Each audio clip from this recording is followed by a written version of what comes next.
Hey everybody, and welcome to the Iron Mountain Hour. It is Thursday, November the 2nd, 2023. My name is Cliff. I'm coming to you from Carter County, Tennessee, here in the middle of the Iron Mountain. Not a live show tonight, but just a quick upload as I had a little bit of news that I wanted to share with y'all. So I figured I would go ahead and make a quick video, and if y'all would give me your thoughts in the comments, I'd love to discuss it coming up in future videos.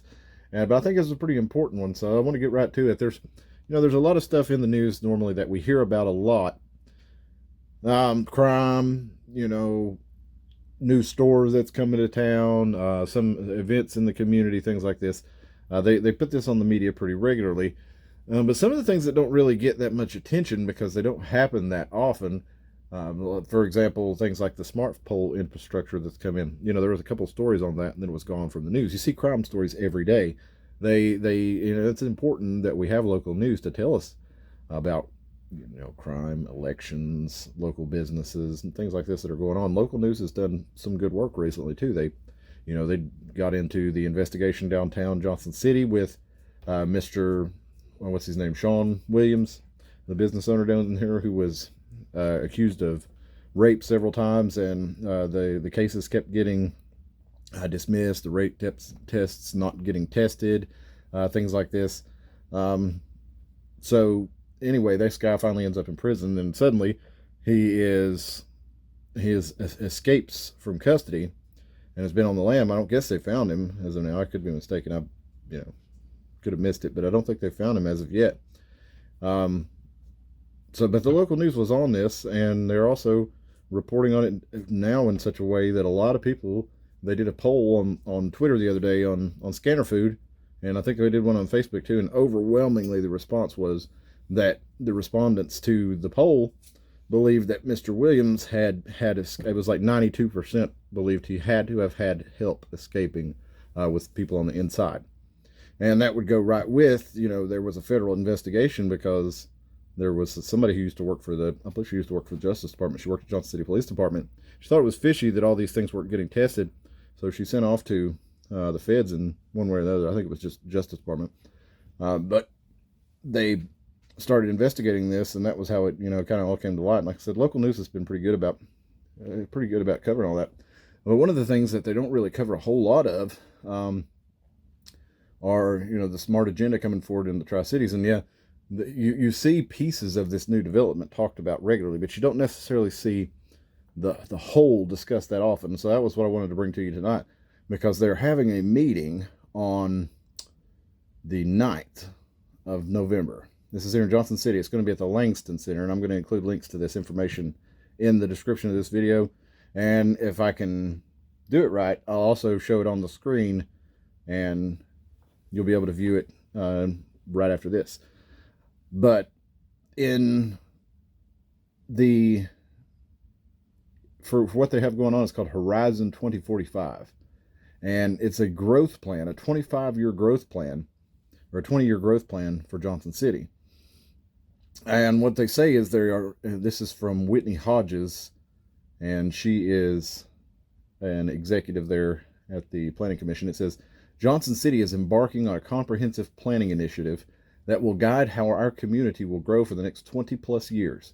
In order to do this effectively, we must have buy-in and participation from our community. What is important to you?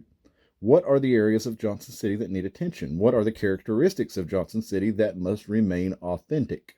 Your input will make the plan meaningful.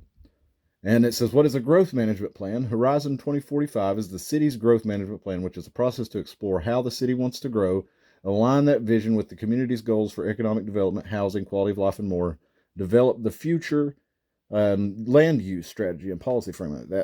That's really important part. Focus on implementation to guide the city's near and long-term decision-making and investment.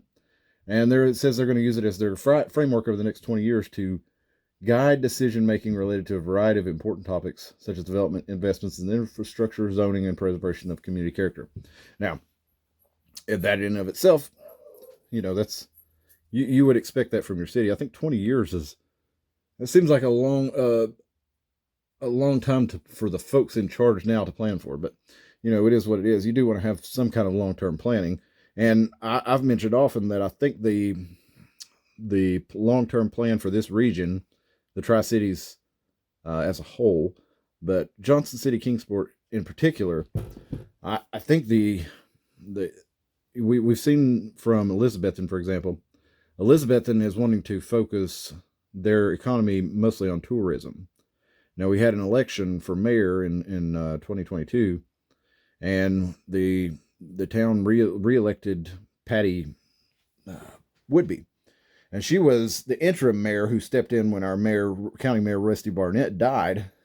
It was funny. I had an argument with somebody on Twitter or Facebook or something. It was a national journalist who was telling me that I was wrong, that the county mayor was not dead, and that counties don't have mayors, and that's the Elizabethton city mayor, and there's no such thing as a county mayor. So, buddy, I guess you have never been to Tennessee, but we have county mayors here. Matter of fact, the Big Red Machine Kane from WWE is Glenn Jacobs. He's Knox County mayor. He's not the mayor of Knoxville. He's the mayor of Knox County. So each county seat has a mayor, and Tim Nave, by the way, is running for Elizabethton and Carter County seat with the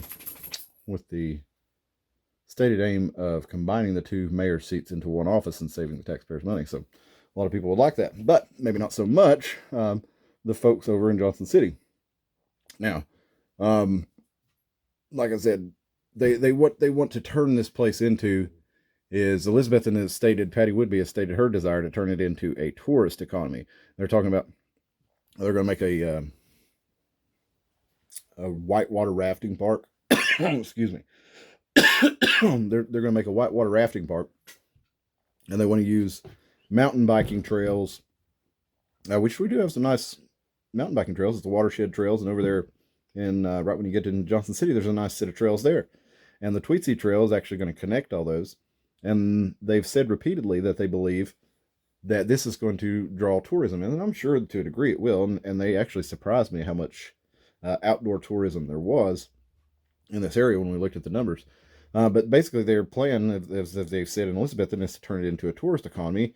And I'm getting a lot of thoughts of things like Gatlinburg, where you have Ripley's. All their stuff's still running strong. All the corporate stores are still running strong. Meanwhile, a lot of the mom and pop owners and old family land, and people who lived in the area and spend their money in the economy are not making as much money as they were. I mean, you've still got Dolly, I guess, and the whole economy around that town really revolves around Dollywood. But we don't have no Dollywood here, man. And another thing is they're not putting in the manufacturing. Like there was a lot more manufacturing here at one time. There still is some. But a couple of the other mayoral candidates and the two, A.C. Enzer was one and Danny Ward was the other. They both had, and I'm not saying either of those guys were perfect, but I would have taken either of them over Lockdown Patty. But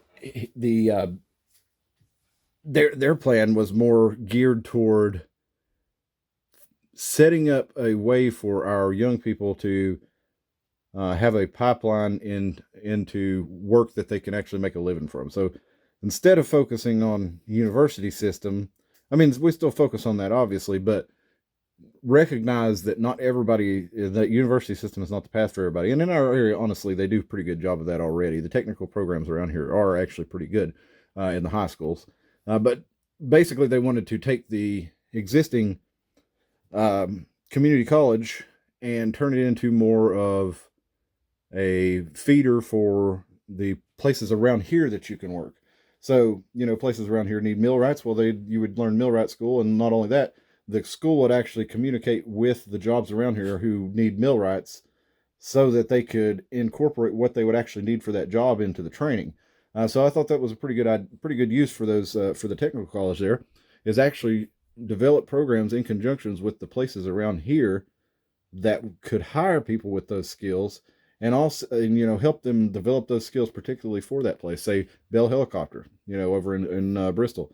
Let's say we wanted our students to be able to work at Bell, still live in Elizabethton, but go over to Bristol and work.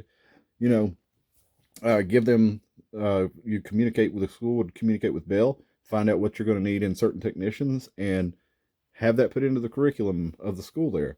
Different things for different places, but overall I thought that was a pretty good idea. And expansion of is a way to keep students, young people around here, because we've actually lost population in Carter County. Carter County's population has been pretty stagnant. If you go back and look at census data back till 1980, we've pretty much had the same population, about 50,000 people in Carter County. Elizabethton has been about 15,000 people for 40 years. Now, that's has risen, I think, by about 1,000 people. I had the numbers pulled up here. Just a second, I'll find them for you. But it has gone up over the last 10 years or so, and that's been the biggest leap in a long time. We'd actually lost people before that. It's gone up over the last 3 years since COVID, but we'd actually lost people since then. We have notable population growth according to WJHL. They say that we had a jump in 2020 of 4,600 people in the region, 1,607 people in 2021, and 2022 we had 6,275 people. So that's a pretty big jump. So what I wanted to focus on with those numbers, though, is we're talking about, they say we've got a lot of improvements to do to be able to facilitate that many people. And I'm going to get you Kathy Ball here.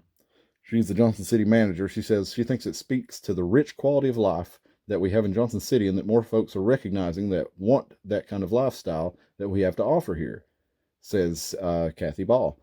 So talking about the post-pandemic reset has actually added a lot to the local areas. Okay, now here she says again, she says, we've got to be prepared. No, this is a different guy. This is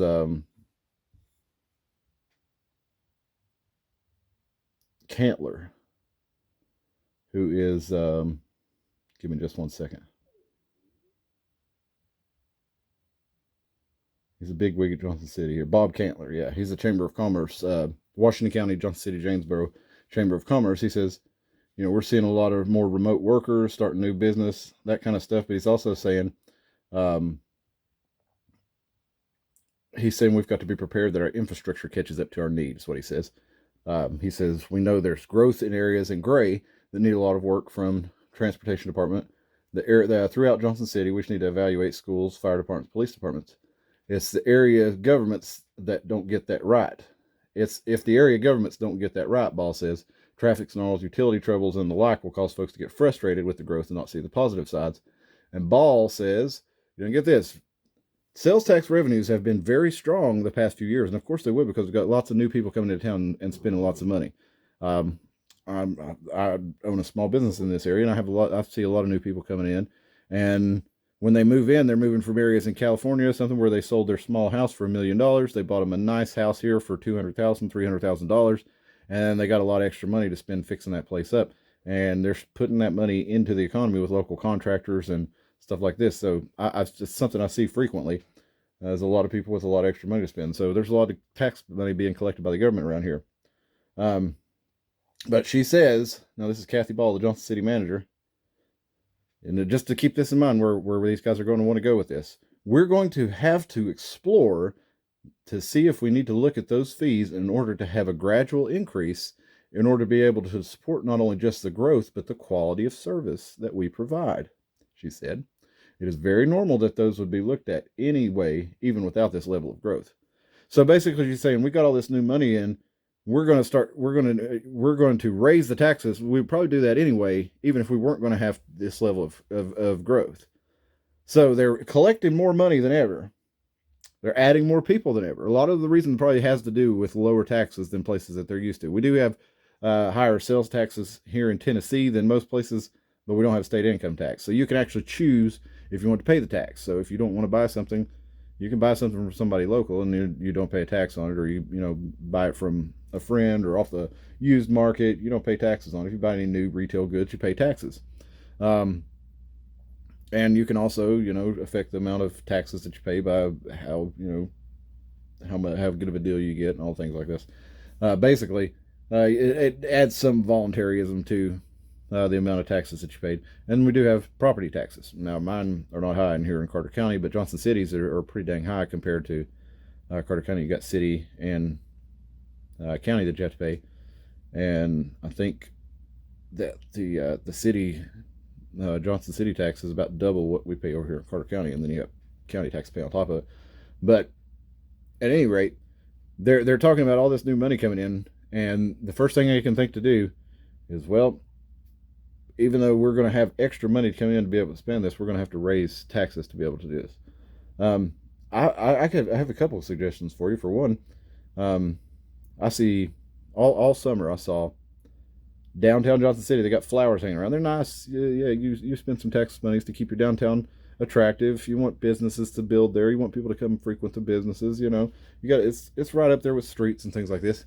But you see things all the time like they're driving around in a big giant diesel pump truck, burning gas all day, and they've got like 6 guys riding around in this thing, and they're using a hose pumping water onto these flower pots, and it's raining, but they're doing it anyway.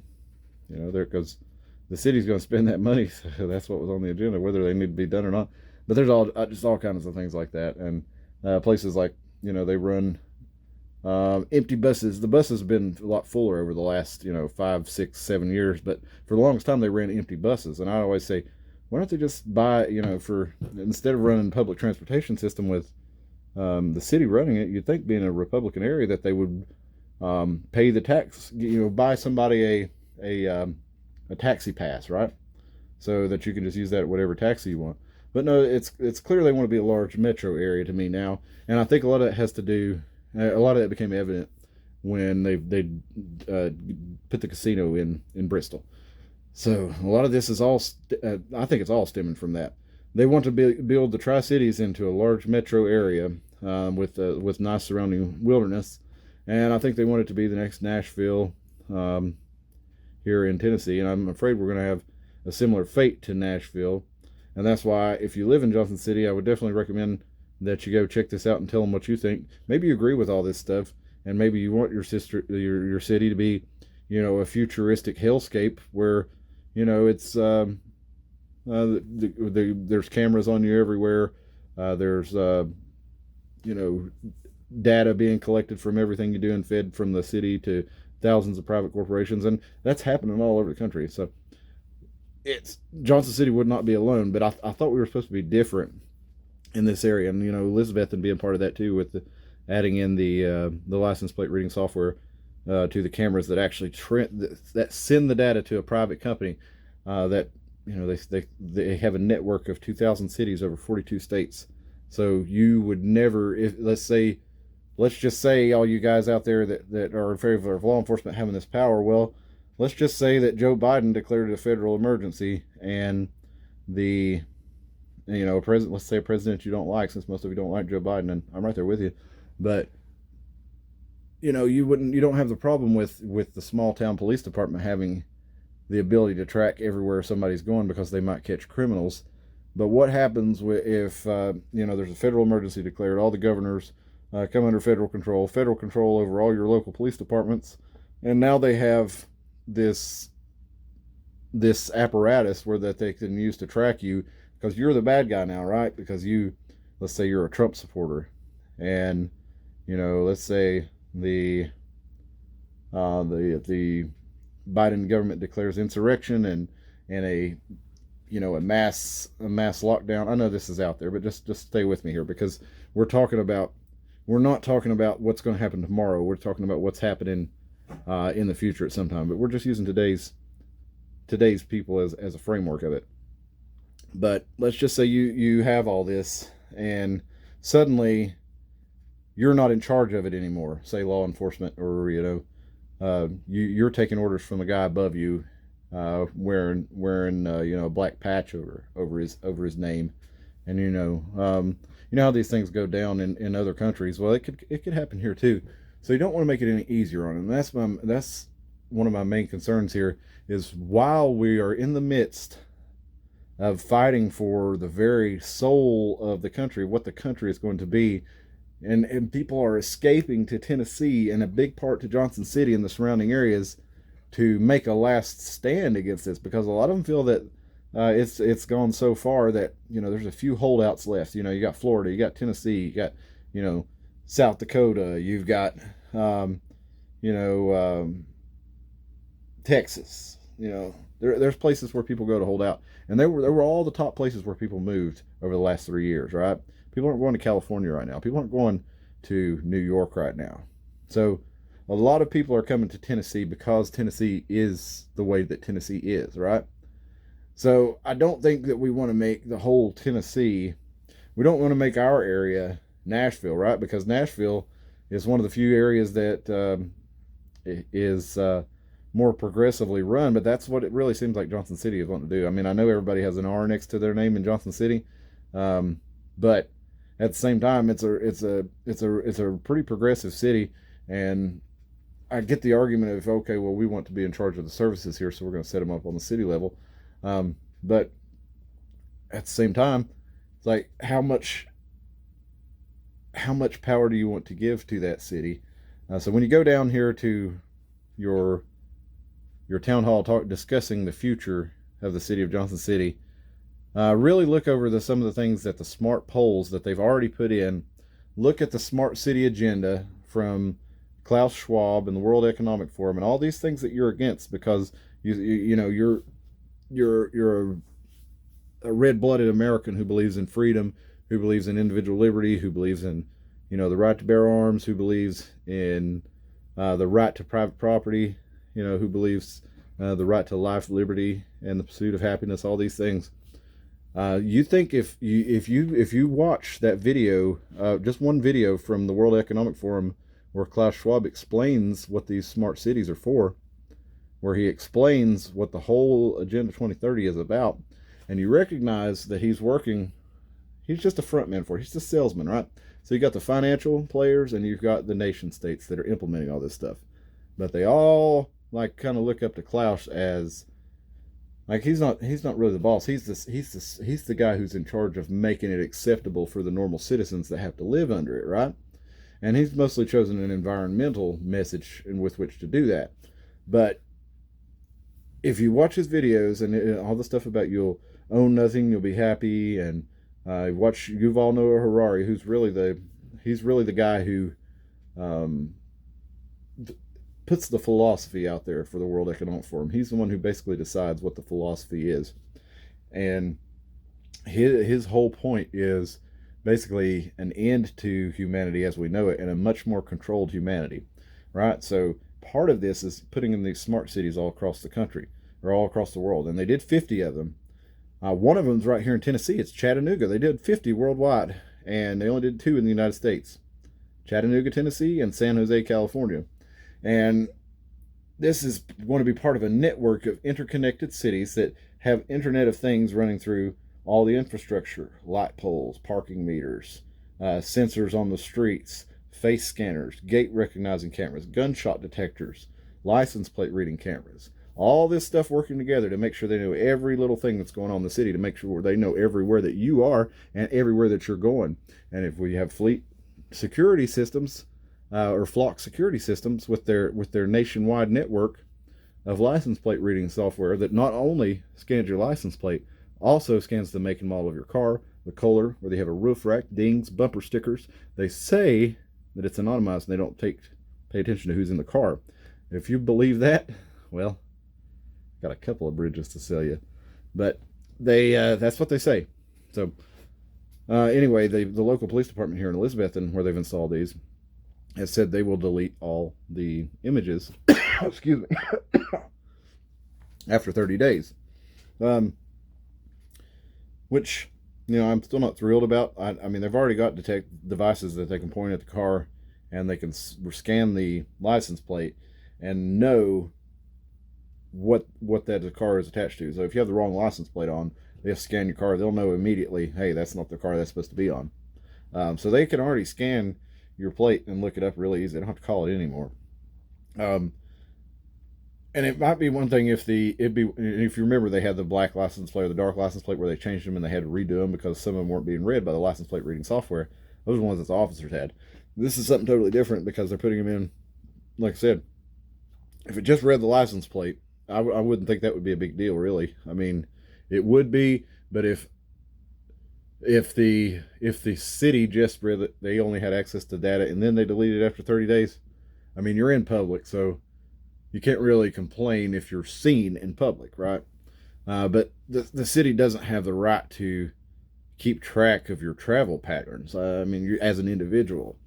So I don't like that they do it at all. But if they just deleted it after 30 days, I'd have a lot less of a problem with it. I feel like it'd be a lot less dangerous. Um, but then you put all these pieces together, you recognize where these ideas are coming from. You recognize the end goal of these ideas, in that they want humanity far more controllable, using far less resources, far less freedom allowed. Um, Basically, poor people are restricted um, to stay in one place. Everything they need to survive will be given to them, and your basic. I think if you really read it, they seem to want a Matrix type reality, and they talk about things like the metaverse and virtual reality, where basically it'll be. Actually, I think Ready Player One might be a kind of a better way of describing it. I haven't read the book, but in the movie, it was just like, yeah, you didn't have to be on the virtual reality game all the time, but it's just like your life sucked so much, or that there wasn't really anywhere you could go, anything you could do, but in the video game you could feel like you were somebody. So I think that's probably the goal, is to make it more desirable to live in a virtual environment than to live in your real one. And I think that's the end game for poor people. Now, there's been a lot of wealthy people move to the Tri-Cities in the last 3 years, but there's some big money around here already anyway. And I feel like that the Tri-Cities in the next 20 years, they want to make it basically a playground for the elite in East Tennessee, or the surrounding areas of the playground. The Tri-Cities are where the wealthy people will want to live, and the outskirts are where you and me will live, where we service the wealthy people. And I think that includes a lot of the wealthy and powerful elite whose names that we would recognize. A lot of them are moving to places like Appalachia in the middle of nowhere, but they don't like living in the middle of nowhere. They like a city. They like a nightlife. They like to be, these are people who can't get enough of smelling their own farts, so they all like to get together and have big parties where they all, fart in the same room and waft it around, and yeah, yes, and they want us to eat the bugs. But I don't think that the people necessarily. I don't think the people in Johnson City who are elected officials are necessarily. I'm not saying, maybe it's naive of me to say this, but I don't think that that's their goal, right? I think they are just following like best practices in city governance, right? I think that's really what they're doing. And it just so happens that best practices and standards are set by the folks who want to put us in these nightmare future cities. And we've been seeing them in literature and films for, 100 years, where they eventually want us to be. And so all the signs are pointing in that direction for, like I said, Johnson City. They want Johnson City, I think, maybe to be kind of the business capital of it, and Kingsport maybe to be the manufacturing, and then Bristol to be the entertainment, with casino, racetrack, all that stuff. I saw how big they've built the racetrack. You see how huge the races are. You're starting to see more, music at this area. And a lot of people like that, I'm sure. And it's not that I'm against growth, and it's not that I'm against people succeeding. I need growth, and I need people to succeed for me to succeed in my business and in this show, frankly. But there is one of the things that they said in the article is they want to preserve. Let me see for a second.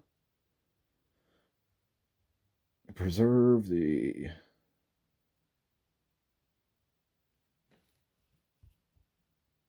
Sorry, give me just a second. Preserving the character of the community, right? They want to preserve the character of the community, and used as the framework of a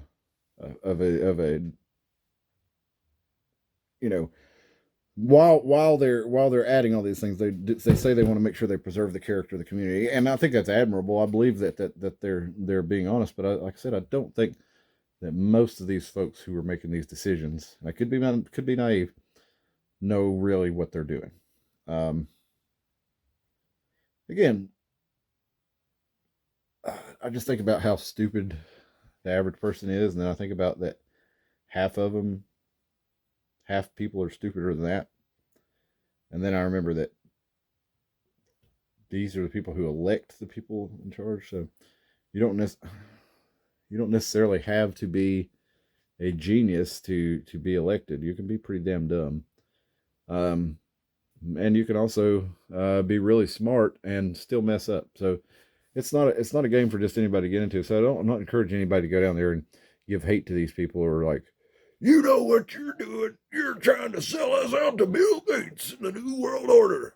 You know, I mean, by all means, if you have any evidence that somebody's intentionally doing this kind of thing and wants to sell out their community, by all means, put that out there. Or if you have a good reason for saying that, I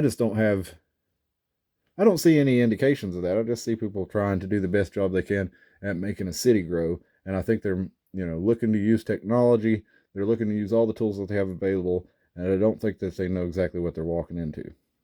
Maybe I'm wrong. Maybe some of them know. But anyway, if y'all want to go down November 9th between 5 to 7, I'd get there early. You can give your 2 cents on what happens in Johnson City. And again, it's saying that they're wanting to make a 20-year plan. So if you're going to be living here for 20 years, it'd be worth stopping in and voicing your opinion on some of these things. I don't live there, but I do work there. I own a business there, so hopefully they'll let me talk. But I would recommend that if y'all have anything to say about it, you go give them a holler and let them know. But I appreciate y'all very much for joining me tonight. And it's video's been 32 minutes already, so I'm gonna go ahead and just kill it for tonight. Yeah, that's where we're at. And Tim Nave for Mayor, Carter County, 2024. Build the bridge, Skinner, skate park, meatloaf, veggie loaf. Woo! Like, share, and subscribe. Follow on Twitter, Rumble.